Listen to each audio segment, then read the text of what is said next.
Well, this is episode 19, and we look back and we're getting into early February, and we still haven't talked about our season recap. At least I've shot some videos regarding it, but really wanted to talk about that for a little bit and really get into not just a recap of we shot some deer and why, but Jen, your favorite hunting setup. We work a lot at these hunting setups, and I have a favorite of mine from last year, and I'm not even going to say if it produced or not.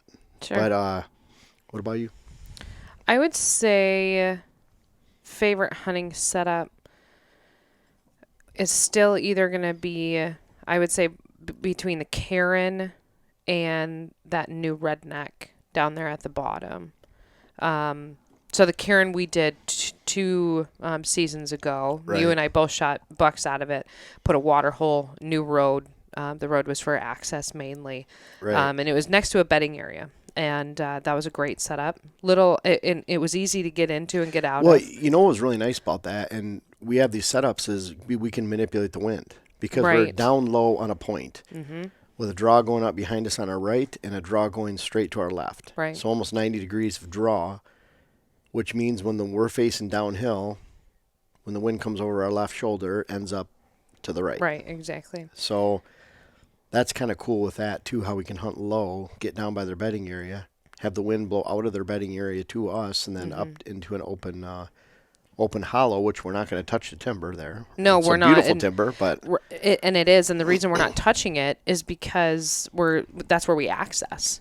Yeah. And so we don't want to be walking through a bedding area or anything else. So we're just not going to touch that. It's purely just for and access. that's an example of if someone was coming out here, even on a wildlife plan, they're not going to look at that area and say, you guys, you shouldn't cut this timber, or you shouldn't select cut this timber because that you need to blow your scent in there and access through it. Mm-hmm. They're going to look at it that this should be select cut.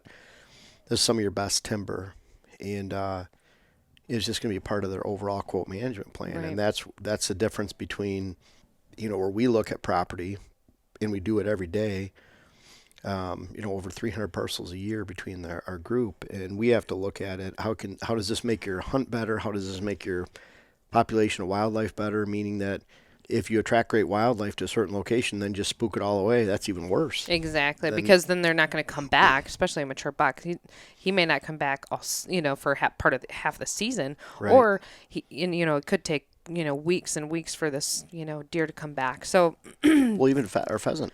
oh yeah, Look that at too. some of our pheasant locations that over by Jim's where you let pheasant go, Yeah. and then by the house here, we have these huge areas that we don't walk through during the hunting season, because if we did, Right. we'd keep pushing the pheasant out, and their survival rates are pretty cool. But I don't want to push them and flush them all over the place continually, so they're susceptible to predation from above. So. Yeah, exactly. But whether it's rabbits, pheasants, grouse, deer, it's really So I would nice to have some say- of those areas that are not touched. Right. So I would say that one's one of my favorites, and then the bottom of the 67, you're leaking coffee everywhere out of that cup, and I don't know why. Oh, the lid was. How could that happen? I have no idea. You just need to I'm gonna close use it, my honey. sweatshirt here, babe. Of course you are. It's okay. Yeah. So oh jeez. So the second, Is it bad? it's Is it really not bad? good. It is not good. Okay. Yeah. All right. It's fixed. So the second setup, I would say that's on the number 2 is the bottom 67, where we made that food plot so much bigger down there, and Yeah. it's super, and it's very. I don't want to call it intimate, but it's big, and it's kind of in the middle of nowhere, in the middle It's of our kinda intimate. property. So that's the part I would Which say is- intimate. Which is some of our favorite buck hunting spots. Yeah, and it's so pretty down there. And then the redneck sits up on, up on a knoll up there on one of our new roads that we put in. Mm-hmm. And then also we have one of Jack's from Family Tradition, one of his ladder stands that's on the. Boy, I wish on you that could have too. hunted that this year. I know, it's such a nice spot. So when Jeff got up there, I think we got a trail cam picture of you. Was it up there? Maybe we took it. I don't remember, but it's so hidden up there Oh yeah. that you can barely see it. So that's a great setup. It's good for bow, good for gun. yeah, just real nice. That spot is really cool too. There we had consistent deer use. We just Mm-hmm. didn't have, and we had Bo down there during daylight. We had Junior down there during daylight.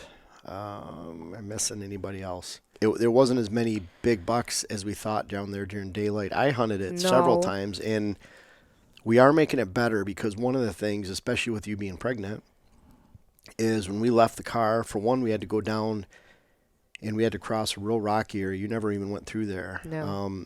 With some logs. We had it marked so you could if you wanted to. And then I went up a really steep bank, which I fell down. Mm-hmm. Going back down, I knocked my scope so bad. It was That's not why, good. folks, you got to, if you knock your gun, I was really surprised. This is a Vortex Razor HD, a really high quality scope. And I shot it at 100 yards. It was 14 inches to the right and 5 inches high. It was bad. It was really way off. bad. And I fell, but I had to like clean mud out of the end of the scope. I Yeah, mean, when he said he fell hard, I didn't think it was that I hard. mean, I might have bent the gun. I don't know. It was but not good. Bent the barrel. But now though, when you go to it, we're having Jared out there. We'll have a better parking area for one. Then we're going to continue that road. Well, we're just cleaning it up, and it goes up, so it's almost like you're walking a lot further, like we do off the road now, coming in the other Right. way. You're walking a lot further, but you don't have that steep, semi-dangerous hill. When I went up there with 2 inches of wet snow, luckily I had my friend Paul. I had his walking stick with me. Yeah, it was a handmade walking stick and homemade. But where we're accessing this stand is on the, edge of our property and not through a bedding area. We're basically coming in the backside. Where before to access this spot down there, we had to walk through, I don't want to say the middle of the property, but it was a spot yeah. that you were going in the early morning. And then you had a great time opening day of gun season 2 seasons ago. Yeah, it was raining. I slipped and slid all the way down there. And by the time I got in the Your bibs are all redneck- muddy, your jacket Oh, it from was- falling. Yeah, it was horrible, but it's an all day sit down there, so you're not Yeah. getting back out. However, where we access now, we can slip out of there. Right. So that's something that we've changed, and that's what's really exciting. Really about going that along spot. the neighbor's house down there. Yeah, and so So- that's. What and about that's you? where even some of the planning that goes into right now. We had Jared out last weekend. Yeah, And we 2 weeks ago, and went all over the property talking about some dozer and excavator For some areas that we additional need for additional work locations, and roads. And as buying the hunting property is so different because before people just used the roads that were there. Mm-hmm. We add roads and clean roads up based on the strategy of how we can hunt the land. Sure. And which is so different again than going back and someone just looking at, oh, there's a wildlife plan, let's do this. Mm-hmm. We're actually doing it. We're adding roads just to access 2 stands. Yeah. And but like the Cairn, we put a 300-yard road in or whatever it was, a water hole, connected it to another road, which we spent last winter on several times. And it paid off right away the first year. But the point is, we put a lot into just one stand location, and that's based on everything around it. And what I was going to say is my favorite, and it's hard because I've hunted it before and had marginal luck, but I shot bow out of the apple plot. And when we first installed the apple plot and planted that 4 seasons ago, had lots of hope. And there were some bucks that were shot out of it, but nothing huge. And what was really unique about that was that it's just a nice pass through. Mm-hmm. And so Dylan and I hunted it. We had the buck that you shot with Jackson walk by, Yeah. and we had that with a bow. I had Shorty walk by when I was sitting there before I shot bow. Yeah. Did Junior walk? Did you see Dante saw a bow, and he couldn't get a shot. Yeah. But what I like about that is the deer are usually not behind you out in the field there, and it's a low spot. You can get to Right. it. You can get out without deer seeing you. You can sneak out either way. We have our switchgrass tunnel not far away. We can go that way, or we can go along the other way, depending on where we think there are deer, or we can go up and over and get out of there after dark. Yeah, it's an easy spot to get in and out of without spooking a lot of It's deer. super thick on the backside. Oh, it That's sure where I cut is. 3 winters ago or 4 with 2020-21. I cut a bunch of aspen down there. So we're getting a lot of regeneration. And then this year something different as well. Dante and I cleared out the trees last year to open up, get more sunlight in there, which was Yeah. huge. But boy, we poured the snot out of the Deer Grow, the Plot Start. Oh yeah. In there, we used Plot Boost, and we used a bunch of fertilizer, and then we overseeded with our peas and our oats Yeah. on top of the clover we're trying to establish. Yeah. So we hit it with a lot of seed, and we were really rewarded with a kind of a really good sod base of green. So Well, deer we hit were. it far into November. And part early of the December. reason we, put a bunch more seed on there too was because we had drought. Everyone had drought last year, and we did something. And I'm Yeah. sure some of those seeds, took hold too. Some of them that didn't rot in the soil.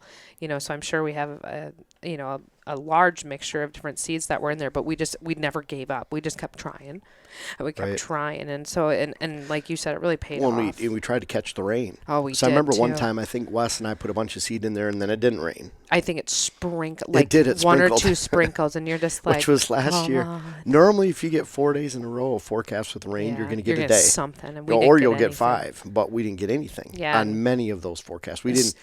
It wasn't 1, 2, 3. It was 7, 8, 9. It was crazy. I'm thinking a lot of people are feeling our pain, Oh yeah, or were. yeah, anyways. definitely. But that was my, it's been a long time favorite hunting setup, but it finally paid off. But with the fertilizer, Deer Grow, and our persistent seeding, and actually made that all take shape. But it wasn't just that. What else we do last year? Right alongside the new Redneck Corner waterhole.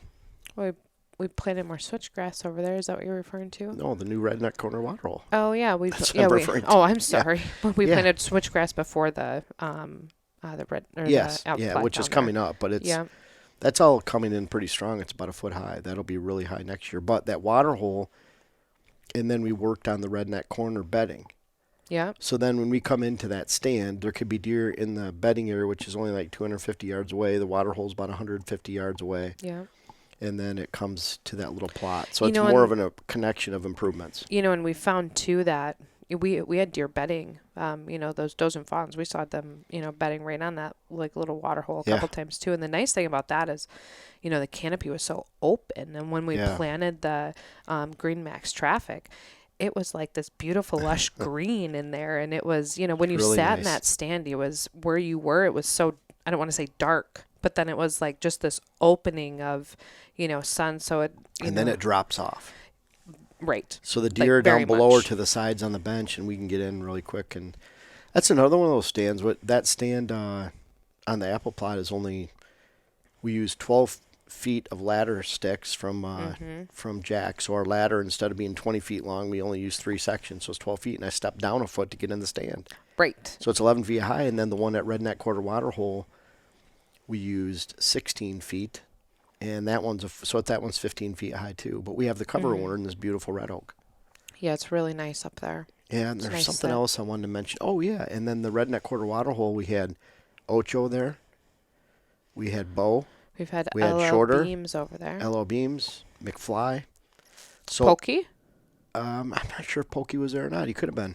But we've had Sure. a bunch of mature 4-year-old plus bucks in there. Well, and it's that At one travel time- corridor. Like when we had Joel cut that travel corridor in over there. I mean, it's Yeah. worked great. With Oh, just funneling those deer and Kind of so slash bedding area corridor. yeah, it's- and they'll come right to that water hole, and then just like you said, that apple plot is just Yeah. going to be just a pass through. So there's a lot of reasons for that one to work and the one down the bottom. And that's kind of you follow the plan, Mm-hmm.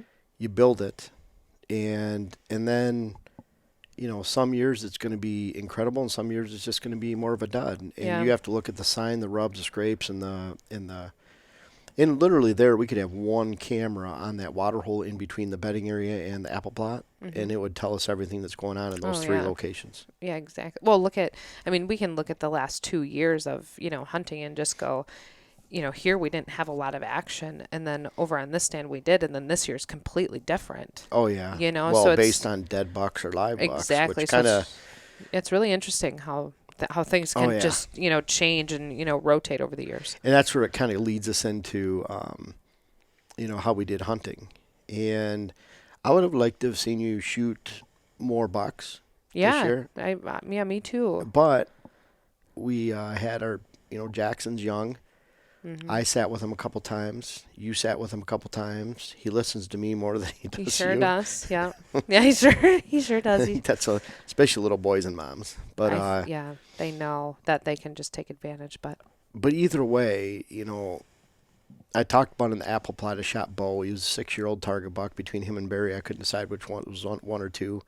Probably Bo. So everything worked out to go shoot Bo that night. yeah, it did. It was perfect. I had Oh, COVID. yeah. That's how it worked out perfect for me, too. It did. Yeah, it did. Because yeah. it was Jen's turn up to bat. And I was just, I handed my turn off to Jeff. I'm like, I can't And then do you it. stayed back with Jax. Yeah, I'm like, I can't do it. Yeah, and then I went out there. He was in the redneck corner. The wind was bad. I actually sat in that stand for about 10, 15 minutes, and the wind kept going bad. Yeah, and you just got out of there. it was bad probably a quarter of the time, a third of the time, and that's just not good enough. And so I got out of there, went about 250, 300 yards away, sat in the apple plot, and the buck I was after either way. Right before dark. That wind was more predictable in that location. And that's an example of I always play it conservative. If the wind's a little iffy, I'm not going to hunt there. And when I got out of the stand, it was a day before I shot Kermit back, 4 years ago. Got out of there, went and sat in another stand. Didn't have a great hunt that night. But when we pulled the card, Kermit had walked through that night, and if I would have been there, I probably would have spooked him. Sure. And then I shot him 2 days later or a day later, whatever it was. And even Wes, we were talking to Wes this year. He got into a stand and he had the same, wind scenario kind of as you did. And he was up there and he's like, I got to get out of here. Yeah. Or I'm going to spook something. And he, got out. You can't look at it like, well, I just sprayed with this and I'm wearing this, and so they're not going to know I'm here. No, you got That's to play garbage. it right. Better be safe than sorry. So Bo, we have a video on that. We talk about it. It was the 27th of October. Yeah. Yeah, And, not quite Halloween. But then your Wisconsin buck. Yeah. You walked up Mount Everest 4 times before you. That was about 40, 45 minutes in, all uphill. It's And a brutal steep. walk. It's very steep. I walked down it. Yeah, down it's even scary. Well, down it is scary, but I wouldn't have wanted to walk down it. You kind of slide. Well, Walking up it, I think it was back in the day, I'm going to say probably about 2014. yeah, Dante and I sat up there. He sat with me just to watch. And then we walked down that hill after dark.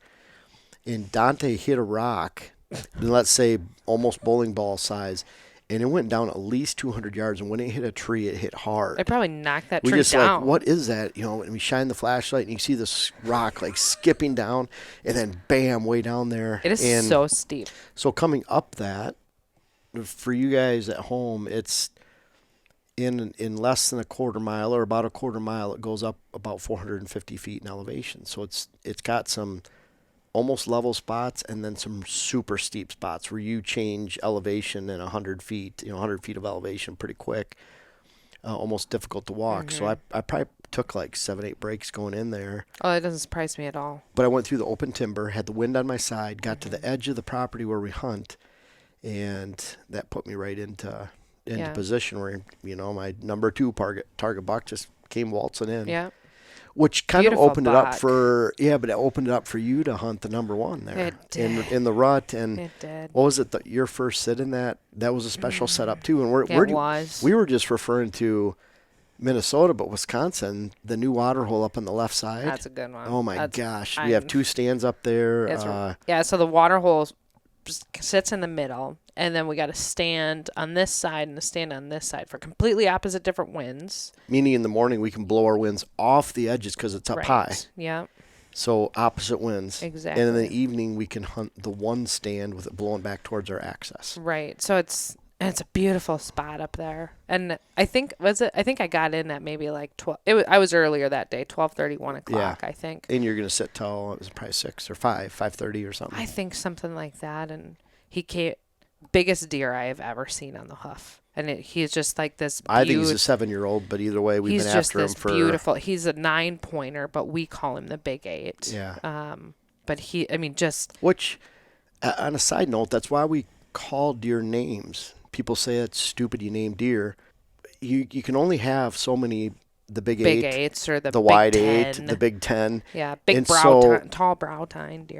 For people listening out there, when we name deer, we have Dylan, Dante, Jen, and I, and we like to share these with Wes and other people that are Don't forget in our about little Mike circle, Pratt. and Mike Pratt when he comes out to hunt during Yeah. guns. Yeah, Mike is. So we talk about these named deer, and there's a bunch of us that have to know these named Yeah. deer. And so when people say, "Well, I never named deer," what does that tell you right away?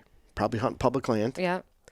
Probably are not hunting a specific target buck. They're just hunting any old buck that walks by. Maybe they're Right. hunting a specific buck that made certain sign, but do you ever know Know that which- buck made right, that sign? Exactly. How do you know? Even on public land. So we get to know our bucks on a different level when you have private land and you do it well. And I'm going to look at the phone because I always just done a quick rip through these, and we'll get back to our talk because I'm gotten off base here a little bit. A little bit. These are the ones that made it through that are at least 4 years old. All these bucks will be 5 years old or older next year. And we get to know them, so you get to know them for a few years.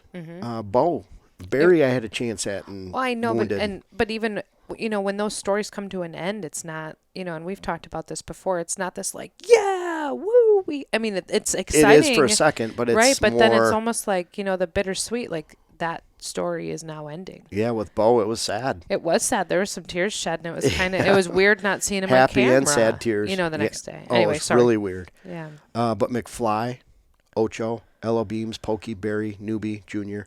Those are 7 bucks that made it through the season so far. That we know of. Because we don't know if Shorty and Isaac made it. Right.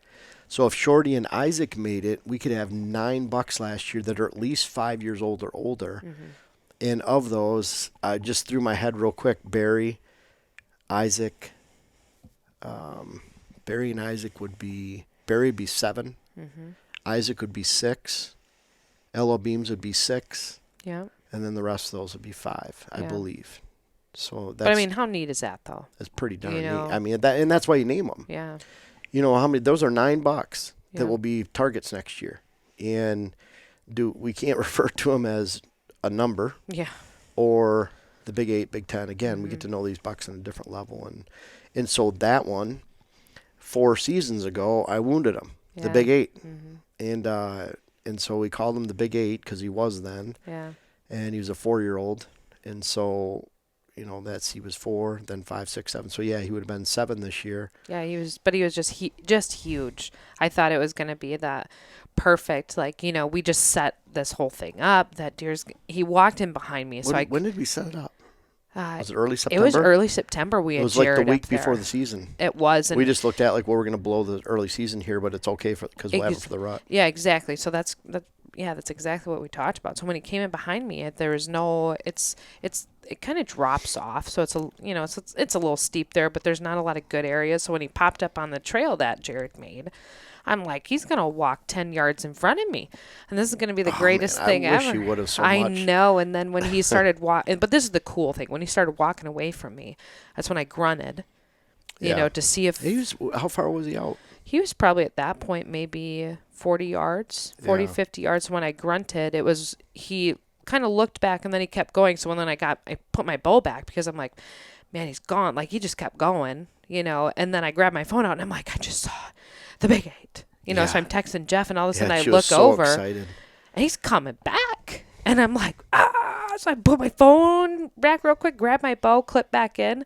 And I was telling myself out loud to breathe, but he just never came in at a good spot, for me to, take a chance at him. But just a beautiful, beautiful deer.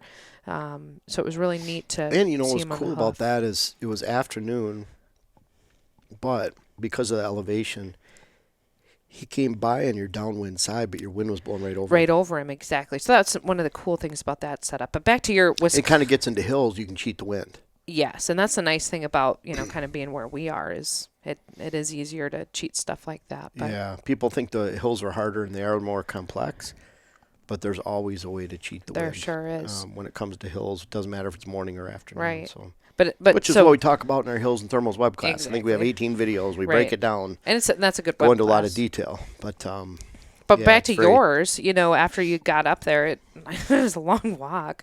But once you got up there, it's one of those things where you're just like, oh, I made it, and you're glad you took the 45-minute walk of You know heck, what's I'll funny? call it.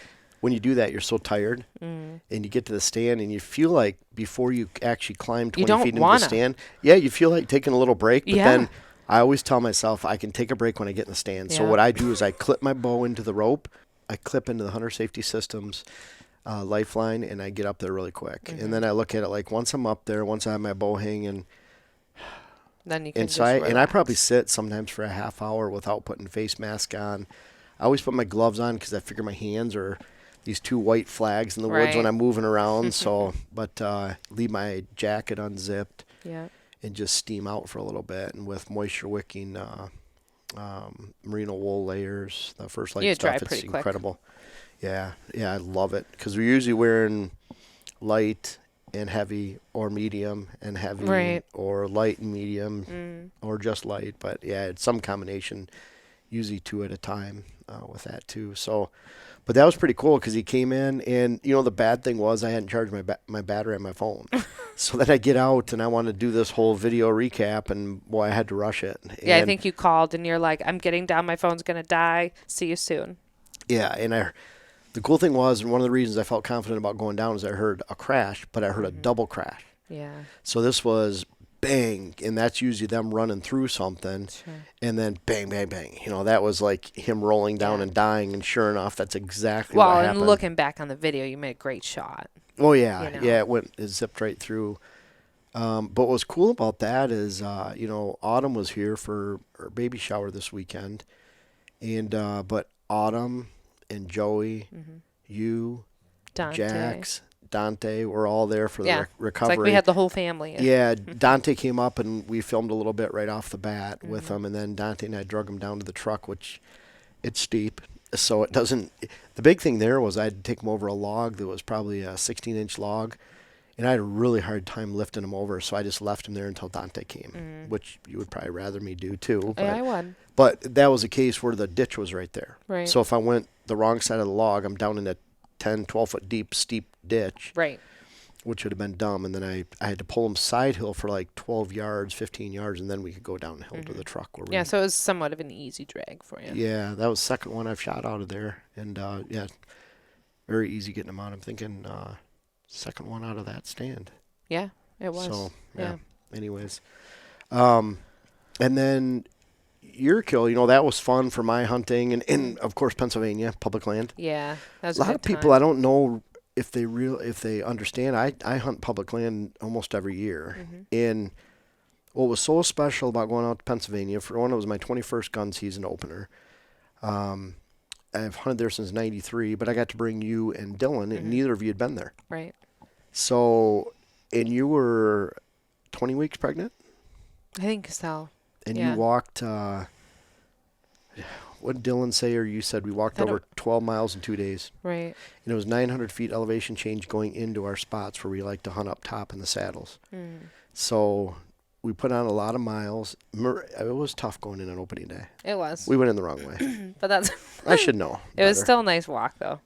We were a it's little pretty. late, and the one thing, once we get up to that point, we could hunt our way in, Right.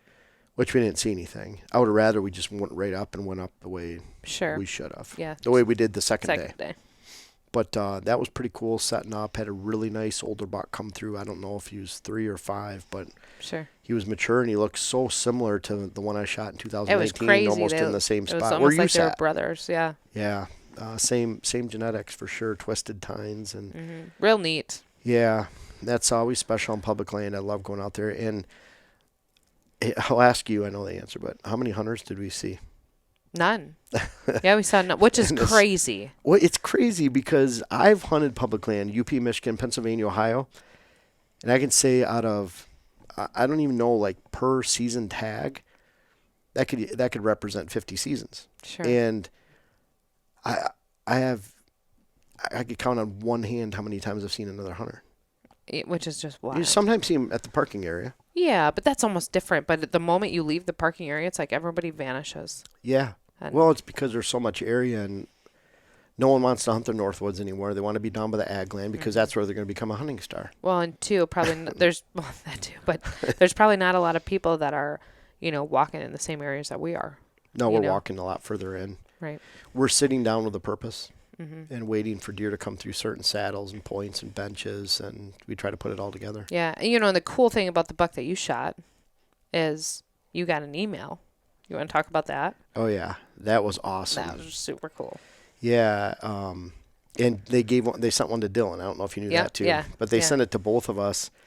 Here's a video of your buck during the summertime making a scrape, or late summer making a scrape. I think September sometime. Yeah, just this random guy that watched the video Yeah, and was able to get a hold of, you and Dylan sent this. What are the odds? yeah. But real neat. So that was pretty. And then pretty cool. they invited us to stop by for camp and have a beer next year. Yeah. And so we'll probably do that. Yeah, that'd be neat.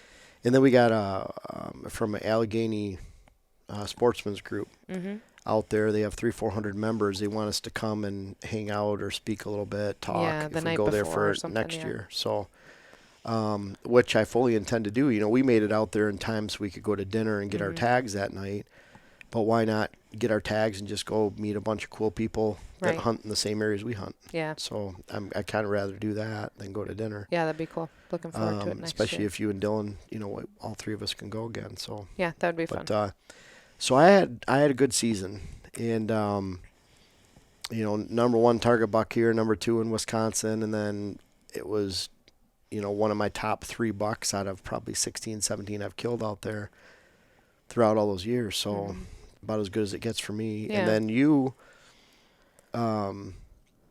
were sick a few times. Yeah, I was in there. During the worst time, end of October, November. I was sick during like I said, I was sick during like probably the best time. Well, difference too is when you were sick, you were also 18, 20, 22 weeks pregnant. Yeah, so I was exhausted anyways at that point. Yeah. But then too, I sat a lot, and I know that there's other people out there that sit too, and you don't see anything. Right. And that's across the board with everybody. It is. That's not just me. That's not everybody goes through those spells. Sure. So it's really easy to get discouraged. Yeah. And I think even we were talking to, our friend Tim, and you mentally He had get one of those into- years. It's mentally exhausting. It is. And it like almost like not depressing, but you're just like, what am I doing wrong? Like, why am I not seeing anything? It's just like, that's just the game. That's, It is. you hate to say, oh, that's just hunting, but make sure you're mindful when you're out there, and just don't get discouraged. It just is what it, but Always, I think you can take a different approach too. Like I go when I'm sick.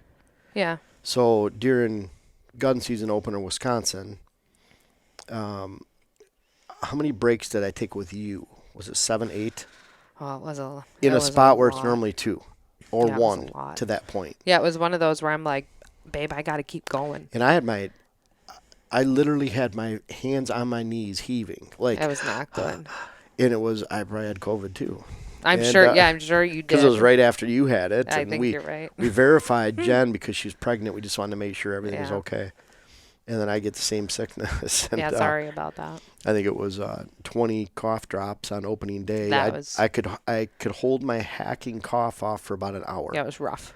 So like 9 times on opening day, I hacked Yeah. and spit and Yeah, I felt bad for choked. you.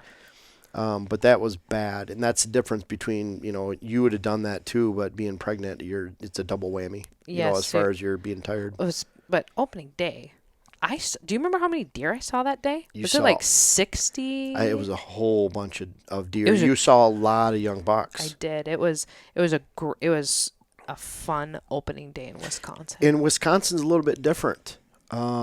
We have smaller properties next to us here, but we see older bucks because I would say the level of management here around us is at a very high Very level. high level, right? In Wisconsin, it's not necessarily as high, a little bit more invasive. And so I would say that people do a good job around here of getting the most mature bucks per acre on their property, Sure. especially the neighbors we have in general around the area. Either they do a lot, but they don't hunt, like one neighbor down at the bottom, Yep, or yep. they do a lot and hunt strategically and very smart, non-invasively, no Right. machines, really. So I think people get the most out of their acre. They make their moderate size or small size properties a lot bigger. Right. So I think that's a difference. We see a lot of young bucks in Wisconsin. We do. There are not as many old bucks there, unfortunately. Yeah, but for different factors. But it was a good opening day. yeah, you had a great, and then you were able to go down and sit in the redneck for the afternoon, and then had a great hunt, watching Yeah, a bunch there of was bucks and There was a bunch of chasing tons of does. And yeah, it was fun. Yeah, So it you was got to really take a break. enjoyable. You left me up there like choking and hacking. I mean, I could have died. But you weren't.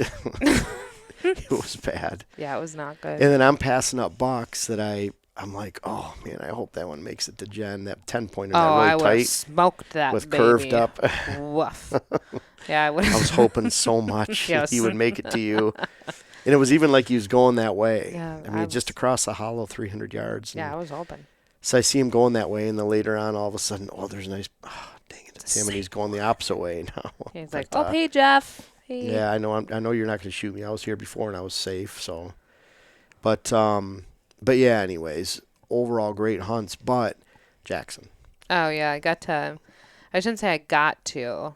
I hunted with Jackson in the red. I think that it was not the second or third time I sat with him this Second. year. And Because we sat together Yeah. with him, and then two me, two and you. then you were hunting with Jake, and it was during Mhm. muzzleloader. During So I was hunting muzzleloader with a kid. season. Yeah, he's 21 years old. And he's quiet.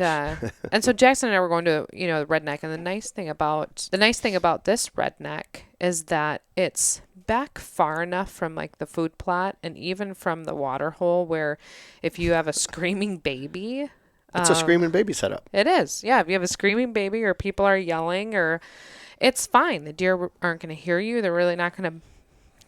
We have something. We have a little spot here. Crazy folk stuff folks saying that's one of the things. Kind of like with that video. Oh, Kind of like, oh man, must be nice. The deer are that tame that you can have a crying baby and then And it's- shoot. And, and it- and that's one of like 3 yeah. out of 30 spots on the Yeah. property we can do that with. But it took a lot of care and building to did. get it to that point. But Not even the deer herd. I'm just talking about your way in, your way out, Right. where it's Where located, you- where you can blow your scent. There's so much strategy that goes into that. I think most of the people that are making that comment could not even come up with or fathom the strategy involved to get there. Sure. They're just not even close to that level. So to them, they look at it like, oh boy, it must be Must nice, be when they're nice. really just very ignorant. right, and those people that the must be nice people is just like, listen, it took a lot of work to put this amount of thought Yeah, in. they have no clue. Right, so you don't need to go down that rabbit hole, but yeah, it's one of those very few spots that we have on the property where we can take Jackson, and that's one of the things we like to do as a family anyways, Yeah. so if we have a few spots, we enjoy that at least most of the time. But he was happy, and then he was screaming, and then he was banging on the blind, and we had the windows closed the whole time. I had him ready to go if it was Well, gonna of course, he doesn't get on the ground for me. yeah, but he listens to Dad. He doesn't listen to He's either in the chair or on my lap. He's throwing my binoculars and Yeah, whatever, and it was probably He's being a stinker. half hour And the before thing dark. is, he I loves think. going. He does. Like he's so happy coming in, so Yeah. happy going out, He so is happy most of the time he's in looking there. out the window. Oh, look, deer, and he says deer. Yeah. Deer. But I think it was about a half hour or so before dark, wasn't it? And Yeah. all of our windows are foggy. Oh yeah, you had to shut the windows, Right. which we normally Which don't, normally don't. because we hunt them with the right wind, so no need to Right. shut them. And so my my scope is foggy. The windows are foggy. And I just happened, Jackson was sitting on my lap and he was crying. And I just happened to look up and I was like, oh, Jackson, I think that's a big deer. And I'm like, you gotta. And so I just set him off like by the door, grabbed my gun, opened the window, got down, so I could have a rest on my knee. And I looked through my scope and my scope is foggy. And I remember like pulling my gun down and I'm like, that's a big deer. And so I put it back up and About 100 yards. yeah, and it's kind and he was he quartering away from me? I'm trying to remember. According to me, I think. Yeah, he was quartering to me, and it was kind of this is a now or never, and so Yeah. I'm just like this is a now. And Jackson was very quiet, didn't say anything. I think he was like something is happening, Right. and so I shot. As soon as it was over, he was like, "Oh, what was that?" Like that was neat, and And he only went 150 yards. We found him the next morning. yeah, and so Jeff and Jake came over. We looked a little bit that night, and then the next morning we Had Dylan. And had Dylan went out, and so it was kind had of the crew. I had a family affair again that. So that was fun. day. It ended up in the video on the short. Yeah. If you guys haven't seen it, check out the short of Jen shooting. It's It's something funny. like Mommy Shoots a Big Buck or whatever. It's got maybe it's over 200,000 views, so it'll narrow it down to which short it is of ours. But It's entertaining. yeah, it is entertaining. It's only a minute, so you might as well watch it. But Right. no, for one thing, the next day Dylan came. I had Jax on my back, and he was crying and crying once I took him out. Yeah. But he loves sitting in there. Mm-hmm. But pretty cool event and It was and neat. fun time. He didn't go Yeah. that far. We found him the next day pretty quick. We had Dylan there. Yeah, it was Jake, neat to be able Jackson, to good memory for me. I know Jackson won't remember. We'll have some videos and stuff. and that's but- what I was going to say. It was you thought you shot the big 8, which is Ocho, yeah. and ended up being the medium 8, which is the 8 that I passed up with Dylan, on the Dylan. apple plot. Yeah, which is totally fine.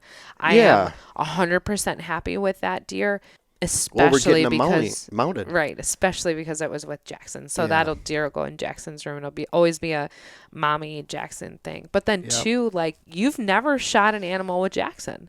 I shot a turkey with him when he was 3 weeks old, and then I shot a deer with him when he was he 19 months old, maybe something in there.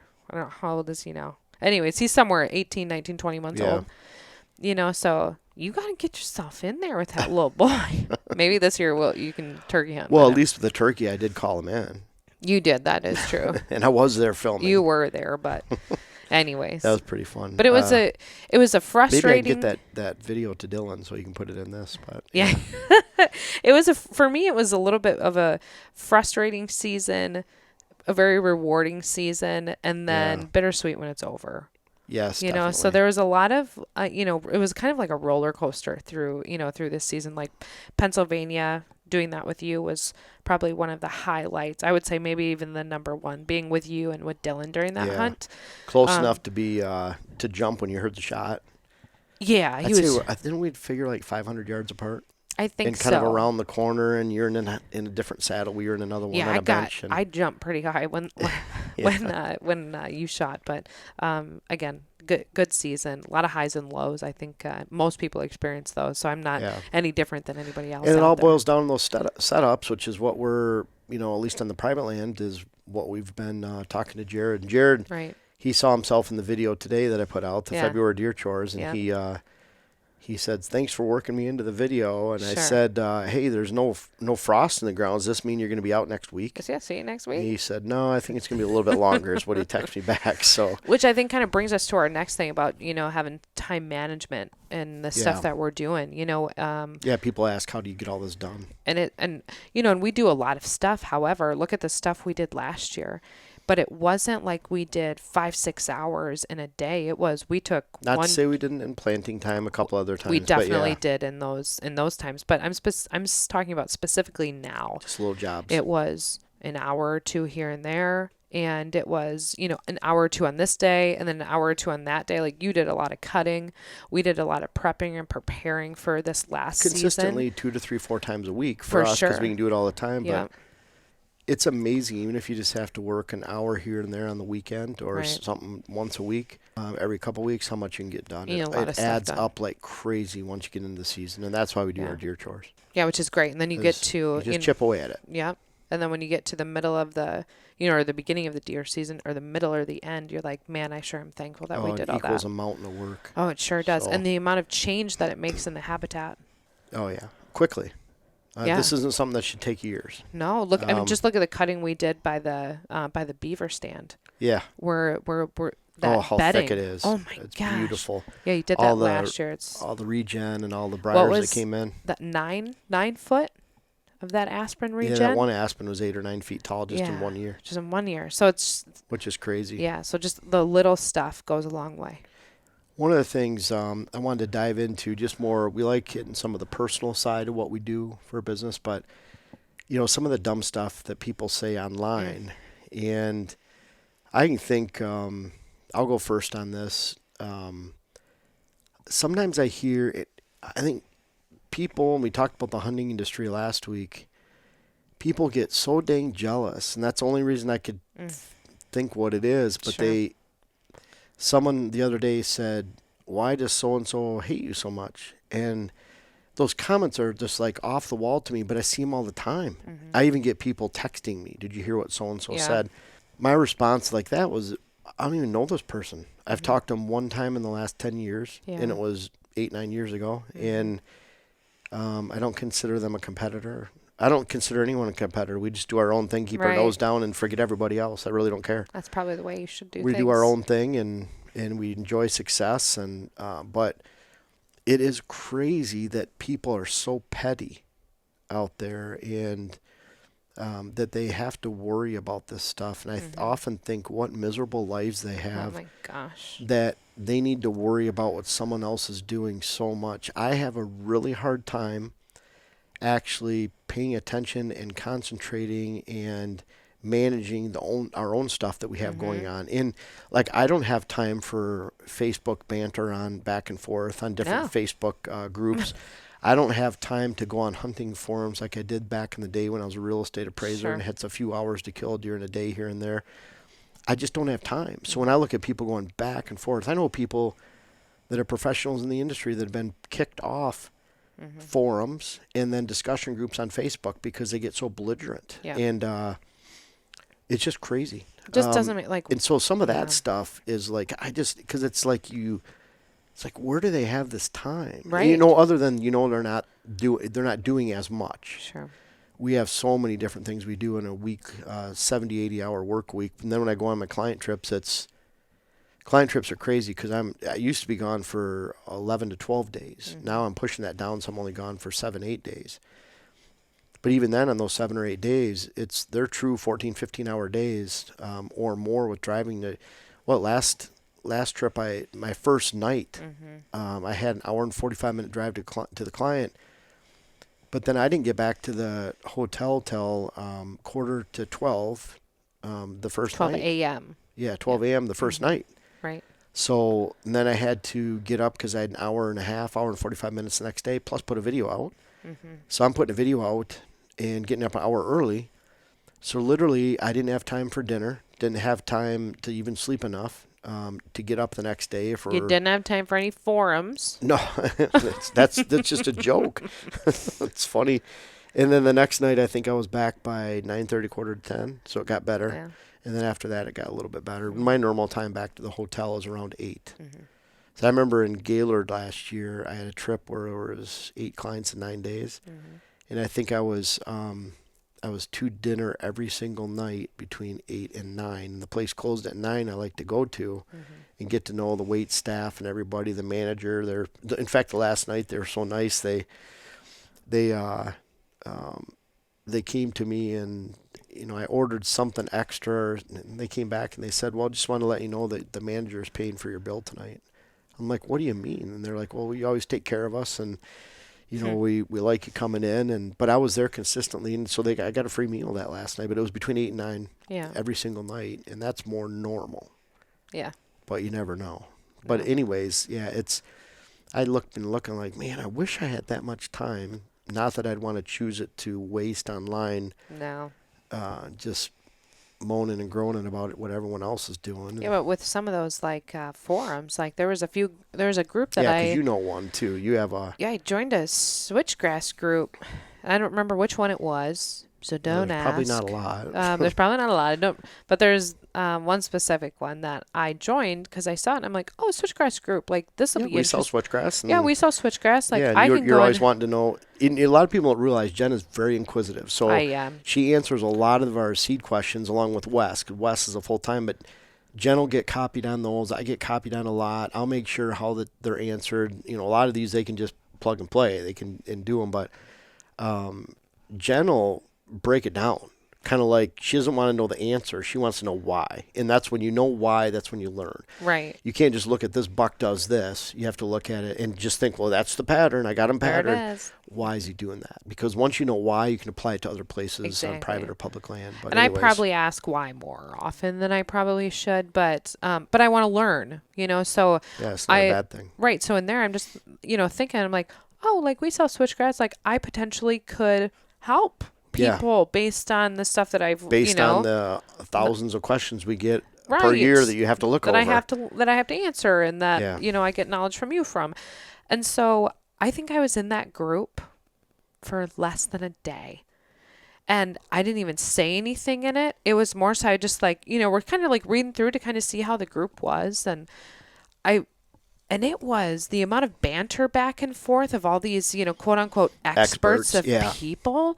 And I'm just On like, Facebook, everyone's an expert. oh my gosh. It's the worst compared to, like, if you see someone spending the majority of their time discussing things on Facebook, it's because they have too much time in their hands, the way I look at it. Sure. And I'm not saying Facebook is bad for some of this stuff, but you have to look at the surface. You can't get involved in this garbage because it'll drag your business down, it'll drag you down as a person. Gosh, yeah. Which is why you left. Yeah, I'm like, it was making me depressed in the, I don't know, 20 minutes Well, I you was got to going remember, through like, and reading it. I ignore that stuff, and so we usually don't get into it. We're doing our own thing, and we keep our blinders on. Right. So if you get I took exposure my blinders off. just for a day, and I was like, and look what happened. I'm like, I can't handle this. It's like, oh my gosh, these idiots. That's And exactly what it it's was. like- And I'm like, I got to get out of here. You're not going to help any of those people in those groups, even though you'd like to.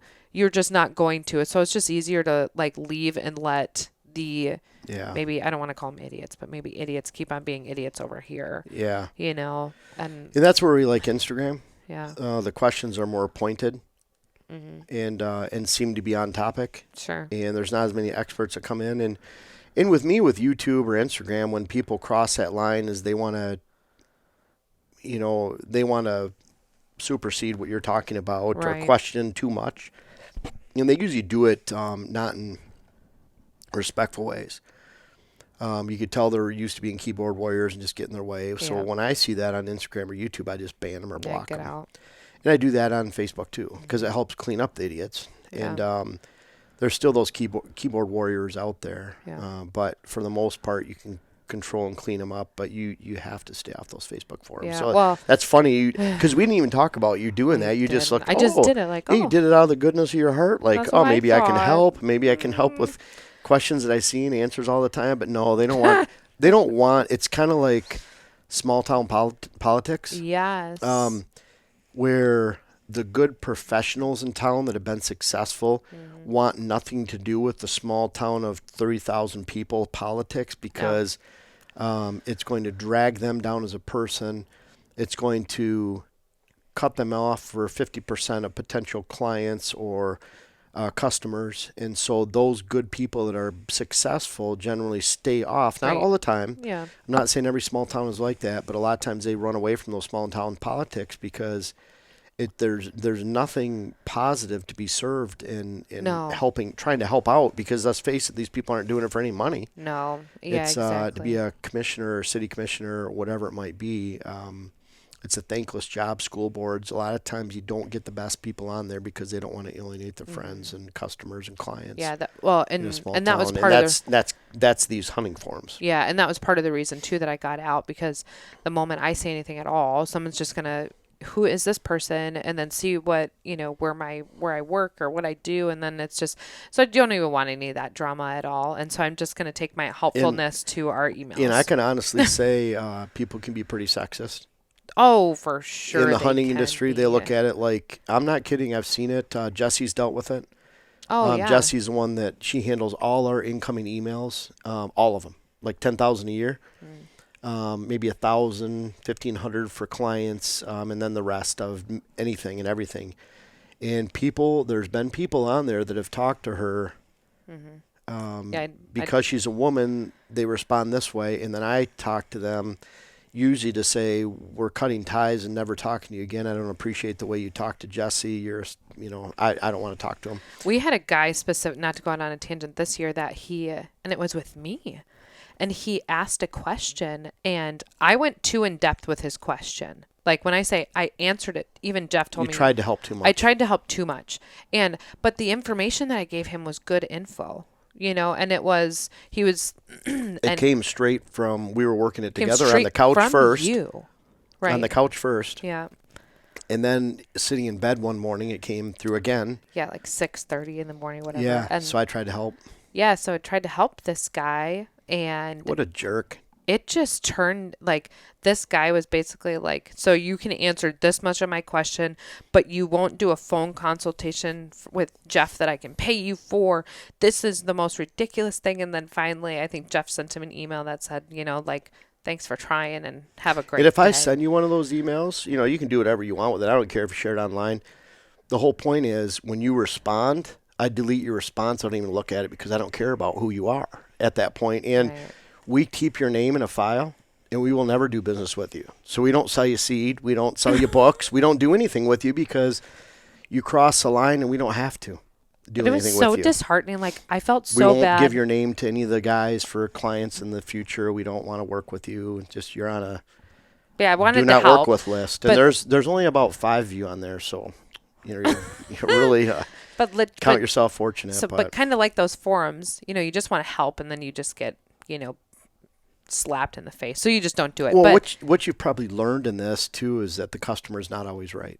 oh, for sure. And when you have a smaller company, you can take that stance Mm-hmm.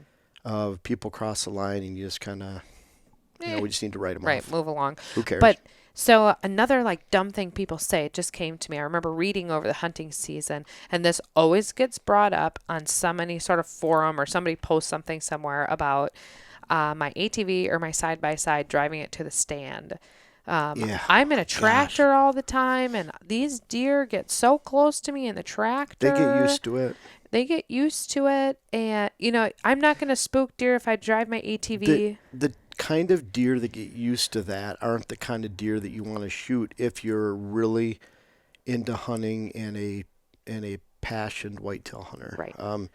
Because they're going to be the does, fawns, and young bucks, and even some of those older does don't take that. Mm-hmm. And it's just something you can't argue with. And I think a lot of it goes back to men justifying their purchase of the expensive ATV or side by Sure. side to their significant Right, other. I gotta drive it to my deer stand. Anyway, Yeah. so that Yeah. always comes up every single year, but that's another, you can go down. And people, you can argue about route. it over and over again. But As- I've even had a guide up in Buffalo County. Well, that's how our clients shoot all their bucks. And I'm like, yeah, but what's your success rate? Their success rate was around 20%.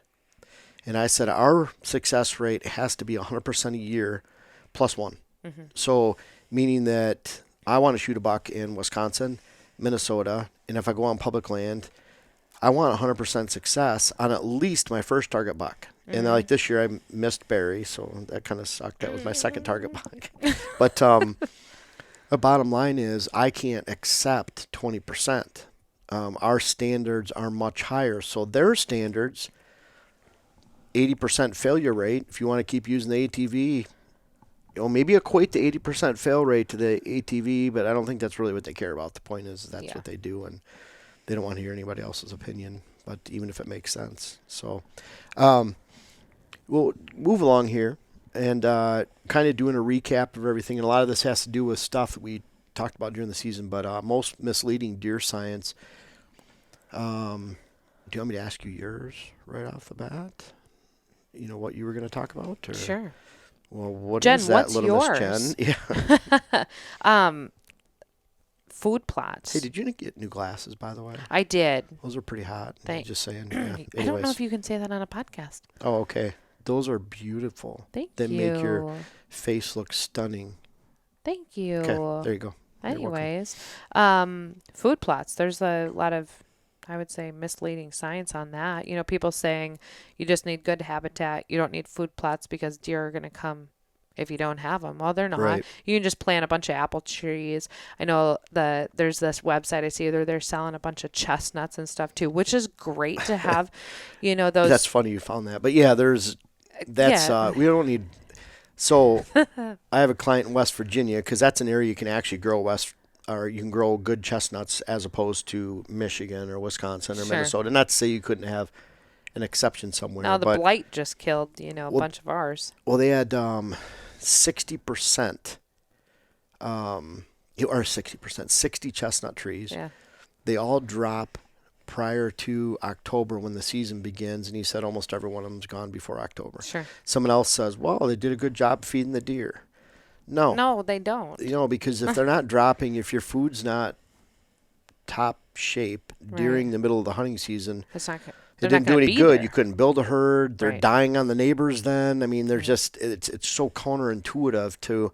I loved when the National Deer Association was called the QDMA because it represented the principles of QDM, biological principles, anyways, meaning appropriate sex ratios, adequate buck age structure, and populations maintain and balance with the habitat. So, if you go for those three focuses, then your hunting and habitat all come in line and you do well because if you're going for the best of each one of those Yeah. or as good as you can get on your property, then you're going to be on target. And I think because people don't, let's just push that aside for quote science, and that'll help us, have the best herd. And people don't realize that unless you put a lot of hunting strategy in it, you're not going to get good sex ratios. Unless you put a lot of hunting strategy into it, you're not going to have adequate sex ratios. It's going to spook them all away, and you're not going to maintain your population in control, in balance with the habitat, because you're going to put a bunch of food out there. Right. You're going to spook them away. You get a bunch of does and fawns. Now you're out of whack. Don't have Yeah. the older bucks. You don't protect any. And so yeah, with food plots, it's like if you have private land, you can't put a food plot in, sell it, and get somewhere you can. Right. Exactly. Because around here, the previous owner here, they had food plots, and they would have about 5 acres of beans. They were down to the dirt by October 1st, and then we're looking at the real estate listings, and 20 out of 25 pictures are of bucks and velvet because those antler bucks are not around here that much. Right. Which is, if you piggyback off that, if you don't see any deer, what reason do they have to come here Well, if they who don't cares have how any much food you had in July, August, That's September? what I'm saying. But yeah. during the times you want them here, what's giving them a reason to come here? Right, and around here with the neighbors we have, if we don't have food, those deer are They gone. G-O-N-E. Yeah, They are gone. they're not coming back. No. So, and that kind of leads me to, people say, well, you can't control their daily patterns or movement patterns in mature bucks, and I will agree that mature bucks move a long ways, but like you hear about that buck that was shot 10 miles, it's probably because he's pushed out of this woodlot, a lot of invasive hunters. He just gets pinballed a long ways away, and all of a sudden he's moving to where he feels comfortable in a direction he's never gone. Right. Gets shot somewhere, and someone's, he moved 12 miles. Now, maybe that was his barbell effect. He was born here, lives here, goes back home sometimes, but Sure. more likely he was just pressured because of bad hunting away. In big forested areas where deer are radio collared, this is probably my biggest science garbage that I see, is that deer move miles and miles and miles. You can't really control what they do during the day, but you could see with the bucks we have, we just mentioned, they're here the majority of the hunting season during the daylight. L.O. Beams is probably the one. He goes over to Chad, Yeah. comes back and forth, but he's on daylight. It seems like on both our properties the same day sometimes, Yeah. but at least in the evening there, morning here, vice versa. But the older they become on fragmented, broken parcels with schoolyards, suburban, whatever it might be, golf courses, ag fields, fallow fields, swamps, when the cover becomes more fragmented and there's more hunters, then those mature bucks become really daylight in very small areas. And they have a few daylight areas, and let's face it, if they didn't, they would have been dead a long time ago. The Sure. more fences they cross, exponentially, the more open they are to a huge number of hunters that'll kill them. Right. And they just don't get to that older age. So, that's a big thing, because if you listen to the science of how far a buck moves or can move, it's really disheartening for someone that owns 40 to 100 acres, 20 acres, when really, like in Wisconsin, we're seeing some of those same bucks every day. We know which targets we're going Yeah. in. We go and shoot them, and we have 30 acres of cover and 10 acres of fields that we can put 2 or 3.25 acres of food plots into. Right. And that's it. And so it would be very disheartening to say, oh, well, we just gotta, hope they come through, and let's work on the habitat. We don't need to plant food plots. Yes. Give them a reason to be there. Yeah, and the food is the number one. Yep. Got to have the cover, but we're assuming you have woods or fields or something. Something. But you get mail. And we I forgot get to a do this lot last of week. mail. We did. And that's on you, because it's called It Jen's is. mailbag. I'm so sorry. It doesn't say Jeff's My mailbag. mailbag is full. We've had lots of questions for a long time, but what are some of the ones we get right now? That you Right can- now, it's specifically more so planting and a seed. Do I burn where I want Oh, to geez. plant, So how X, would you Y, or answer? Z. You see, so burning looks really cool on social media. Sure. And I'm not saying it doesn't have its place, especially in southern areas where some of that herbaceous growth can be available all hunting season Yeah. long. But if your herbaceous growth is growing before hunting season and you're burning at the expense of the woody browse and briars that you could have otherwise had during October, November, December, January, February, March, when the deer need it most in the north half of the country, then that burning in the woods is really bad. Switchgrass can be controlled very easily with spraying, either 2,4-D, 1.5 pints per acre on second year switch. I don't say first year because I've killed it before and it's easy to kill, Yeah. or injure old switch. But 1.5 pints per acre, very strict about that, not overlapping. But you can easily control broadleafs with that. And mowing first thing in May also sets back a lot of those early growth broadleafs. And then also quincloric for foxtail, Yeah.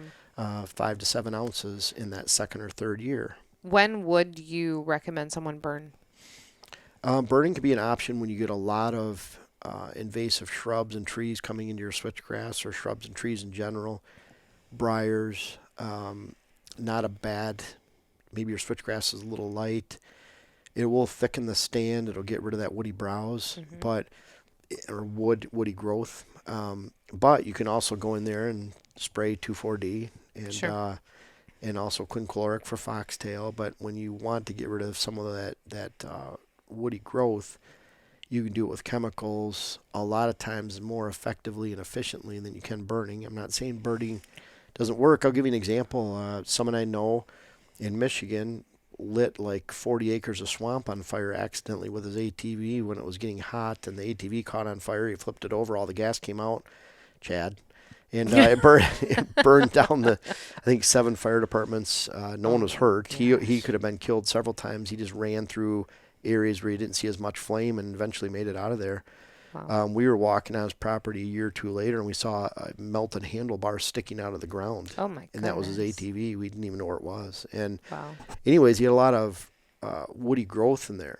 Let's say probably knowing there could have been a little bit of tag alder, but definitely willows, maybe a little red osier dogwood, some cranberry. But all that went, and it was replaced by just grasses. And that's what that fire did. It Sure. went through and wiped out all the woody growth. He was left with a bunch of grass, which in his case was bad. Yeah. Because all that swamp grass laid down. And Yeah.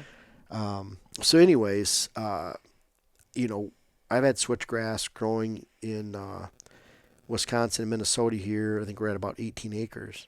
I would say I've never burned Well, you're talking since about 2014. burn if you have, woody, like shrubs that you want that are gone, that are growing in your switchgrass, or if you're getting some, aspen regen. There's a specific spot over by where Jim's camper was that we got some trees growing in ours, but what we're going to do with ours is brush hog it. Well, rush hog it in May. Yeah. And That'll then get a chance for the switchgrass to choke everything out, and then we can hit Right. it with 2,4-D exactly. So in June. in some cases maybe don't burn, but if you can brush hog, Right. if you Yeah, have so that ability. Yeah, people just think a lot of times they won't plant switchgrass because they have to burn, and that couldn't be further from the Yeah. truth. And I'm I not think a saying lot of that people you think don't too that it's occasionally. cool to do. It is. It's really Cool. cool on Neat to social media. burn, right. Yeah, all the flames, and it's really pretty, and Yeah. you must be an expert if you burn. So That's true. Well, and so with burning, we also have a lot of people with that already have stuff that's planted, clover, and they're wondering, specifically with clover, if they already have it standing from last year where they planted, how do they control those weeds come, April, May?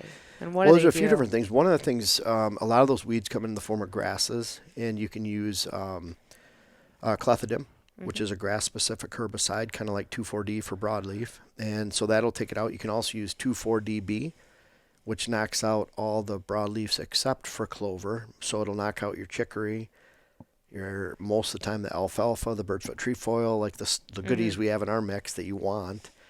And then mowing can really, really help too. Also in the spring, if you have bare spots, it really helps to frost seed into that standing clover. Like we have fall planted clover as a base, and it had brassica in it. Yeah. And then the brassica is dead right now, and we'll frost seed here in the next couple weeks with no snow, Sure. and we'll get good growth then that'll help thicken the stand. But man, it pops up fast and in the spring. But yeah, mowing, clethodim for grass, and then 2,4-DB. But I would rather mowing, clethodim, and have that and use that method, frost seeding, to thicken if needed in the spring. That's why we really like looking at getting proper weed control in the spring before you plant. Using a cover crop of oats, we have our Tundra Oats pea mix. Mhm. We have a mix. We have a spring mix that has an annual rye in it that will be dead in the fall, winter, and it won't reseed. And if it does, it'll be smothered out by the clover the following year. But bottom line is that's a part of a cover crop, Mhm. and we can establish that in the spring and have a chance of that really taking hold because you have to fight drought. So our chicory amount is the same, but we do add vetch in that mix because vetch is very hardy for drought. Yeah. It'll also act as a nurse crop for the clover. It's also a perennial. So that's why we include that in that spring because above all else, I want folks, if they do plant clover in the spring, to be successful, and they really have to fight drought. So Mhm. we're fighting it with chicory as a nurse crop. Back in the day, this is 20 years ago, I'd have a field of clover and chicory on this side and a field of just clover on this side, and all planted the same. The side with the chicory, the clover was twice as thick and lush and greener color. The stuff over here was yellow and droughted out just because it didn't have the chicory. Chicory in it. So chicory acts as a great nurse crop. So does the vetch, and that'll give you more substance in your field. And then we take out the vetch going into the fall along with the annual ryegrass or rye, and then in that way we have more of a pure clover stand going into the following spring. So if you plant in the spring, you really got to pay attention and add a cover crop. We really like that vetch in there so it withstands drought. So there's a couple good ones right there. But So those are really questions that we're getting this time of year. we get a lot. Yeah, we do. Get a lot of switchgrass. We're starting to sell switchgrass off the shelf, and Yeah. and that's really big.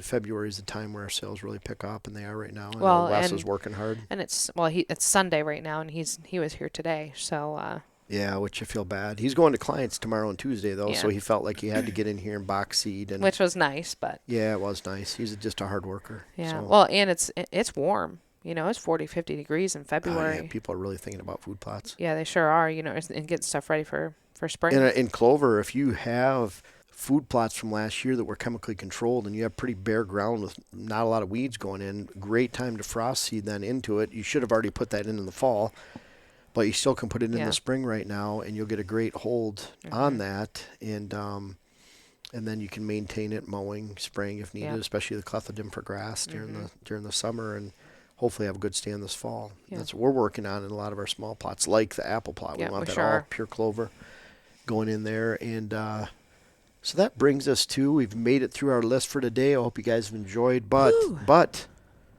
last but not least, Come on, it's the best part, I think. yeah, Jen's got jokes.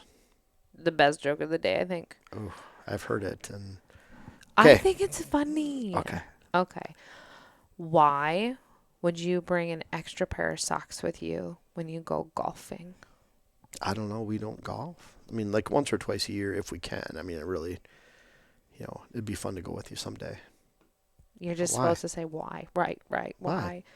Might get a hole in one. And there we go. episode 19 is officially a wrap.